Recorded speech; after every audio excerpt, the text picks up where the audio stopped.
హోంగార్డ్స్ మనం చూసినాం కదా. 10 సంవత్సరాలు మీరే ఉండి మున్సిపల్ అయితే నిన్నటి వరకు మీరే. ఇప్పుడు లేటెస్ట్ ఎలక్షన్ జరుగుతుంది.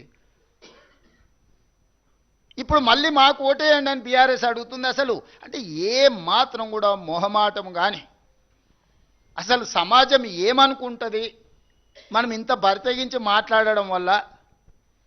ఇది ఏమైనా సమాజం ఆమోదిస్తుందా? అమరాన్ని ఎప్పుడో సామెత చెప్తుండే, బరితెగించిన కోడి అంట బజార్లకు వచ్చి గుడ్డు పెట్టిందంట. గట్లున్నది బీఆర్ఎస్ వాళ్ళ వ్యవహారం. ఇద్దరు హరీష్ రావు గారు, కేటీఆర్ గారు ప్రతి మున్సిపాలిటీ తిరిగి మాకు ఓటేయండి అని అడిగితే బరితెగించిన కోడి బజార్లకు వచ్చి గాడిద గుడ్డు పెట్టినట్టు ఉంది వీళ్ళు అడిగే విధానం, వీళ్ళు చెప్పే మాటలు.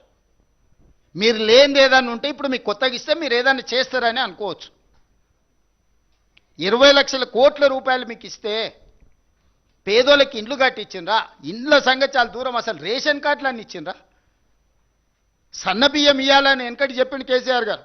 ముఖ్యమంత్రి మనవాడు ఏదైతే బియ్యం తింటుండో పేదోళ్ళకి అదే సన్న బియ్యం తినిపిస్తామని ఇచ్చిండా? మీరు జర్నలిస్టులు, మీరు కూడా ఉన్నారు కదా ప్రజాక్షేత్రంలో. మీ గుర్తింపు కార్డు, మీ ప్లాట్ల గురించి ఇట్లా చెప్పుకుంటూ పోతే ఒక్కొక్క వర్గానికి, ఏ ఒక్క వర్గానికన్నా ఉద్యోగాలు ఇచ్చిరా, రేషన్ కార్డులు ఇచ్చిరా, సన్నబియ్యం ఇచ్చిండ్రా? అసలు ఏది వీళ్ళు అమలు చేసింది? పట్టణ ప్రాంతాలలో మోరీలు అన్నది ఇచ్చిండ్రా? వరదలు వచ్చి కొట్టుకపోతే కనీసం పలకరియనన్నా పలకరిచ్చిరా? ఏమీ చేయకుండా ఇప్పుడు మళ్ళొచ్చి మాకు ఓటేయండి, మేము ఇరగదీస్తాం పగలదీస్తామని అంటున్నారు. జరసేపటికి ఏంటన్నా ఒకరో ఇద్దరో గెలిచారు అనుకో. ఇప్పుడు కేసీఆర్ గెలిచిండు, ప్రతిపక్ష నాయకుడు అయ్యండి. ఎప్పుడన్నా సభకు వచ్చిండా? నాయకుడే అట్లుంటే కిందోళ్ళు ఎట్లుంటారు? రేపు వీళ్ళు వస్తారా మున్సిపాలిటీకి? ఆవు చేనులో మేస్తే దూడేమన్నా గట్టు మీద మేస్తే అది కూడా గంటకే పోయి మేస్తుంది. 25 నెలలో 26 నెలలు అయింది, జీతభత్యాలు తీసుకుంటుండు, ప్రతిపక్ష హోదా తీసుకున్నాడు, క్యాబినెట్ ర్యాంక్ పవర్ ఎంజాయ్ చేస్తున్నాడు, ప్రభుత్వం నుంచి అన్ని వసతులు పొందుతున్నాడు. ఒక్కసారి కూడా సభకు రాలే. ఒక్క సమస్య మీద చంద్రశేఖరరావు గారు ప్రతిపక్ష నాయకుడిగా పని చెయ్యలేదు. ఇది మీ కళ్ళ ఎదుటనే జరుగుతున్న విషయం కదా. మిగతా వాళ్ళు వచ్చినా కూడా సభను ఎట్లా నడవకుండా అడ్డుకోవాలనే ప్రయత్నం చేస్తున్నారు తప్ప సభలు ఏమన్నా విషయాలు ప్రస్తావించారా? ఇన్నిసార్లు శాసనసభ జరిగితే రేపు మున్సిపాలిటీలో అప్పితప్పి ఆడొగరు ఈడొగరు ఎవరైనా కౌన్సిలర్లు కార్పొరేటర్లు గెలిస్తే వీళ్ళు ఆ మున్సిపాలిటీలలో జరిగే అభివృద్ధికి వీళ్ళు సహకరిస్తారా?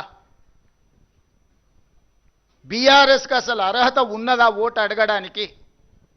23లో అధికారం పోయి 24 పార్లమెంటులో గుండుసున్న వచ్చి 25లో సర్పంచ్ ఎన్నికలలో చావు తప్పి కన్నులొట్టబోయి ఈ పరిస్థితిలో అహంకారం, విషము, విద్వేషపూరితమైన ప్రసంగాలు, రెచ్చగొట్టే మాటలు స్థాయికి మరిచి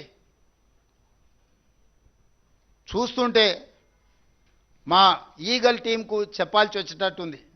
నార్కోటిక్ ఎనాలిసిస్ ఏదన్నా గంజాయి కానీ కొకైన్ కానీ హెరాయిన్ కానీ ఏమైనా కొట్టి మాట్లాడుతున్నారా వీళ్ళ మాటలు చూస్తుంటే అని.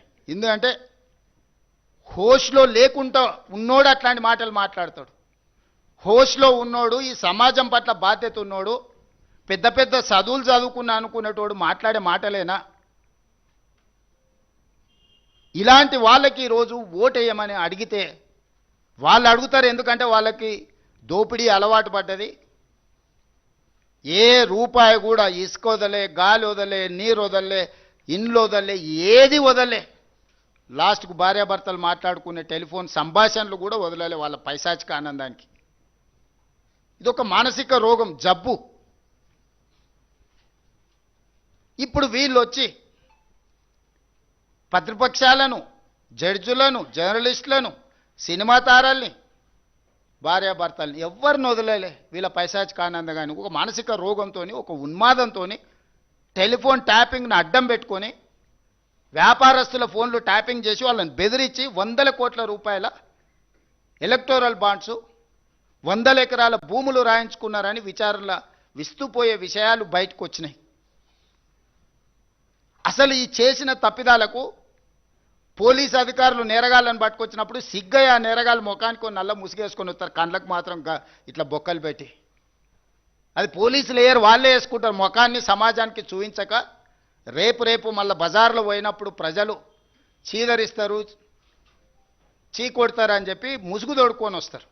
విచారణకు పిలిచినప్పుడు అట్లా ముసుగు తోడుకొని పోకుండా ఏదో పెద్ద యుద్ధం చేసి దేశాన్ని గెలిచినట్టు చేతులు ఊపుకుంటా, అసలు ఎంత బరితెగింపు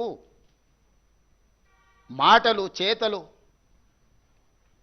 వికారపు ఆలోచనలు. వీళ్లకు మళ్ళీ మున్సిపాలిటీలో మూడోసారి కూడా మోసం చేస్తామని బయలుదేరిండ్రు వీళ్ళు. ఇక బీజేపీ బీఆర్ఎస్ రెండింటిని కలిపి చూద్దాం ఒకసారి. పోనీ రెండు ఇద్దరు కలిసేమన్నా ఎలగబెట్టారా అంటే 2014 నుంచి 2021 వరకు బీజేపీకి రాజ్యసభలో మెజారిటీ లేదు.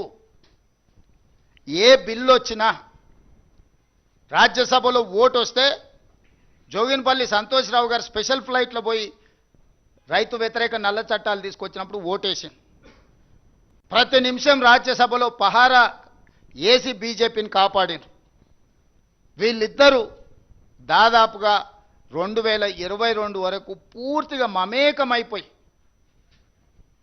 మనం సినిమాలలో చూస్తుంటాం, పున్నమినాగ సినిమాలు నాగుపాము పెంజరలు అన్నీ అల్లిబిల్లు వేసుకొని నాగిన్ డ్యాన్స్ చేస్తుంటాయి. ఆ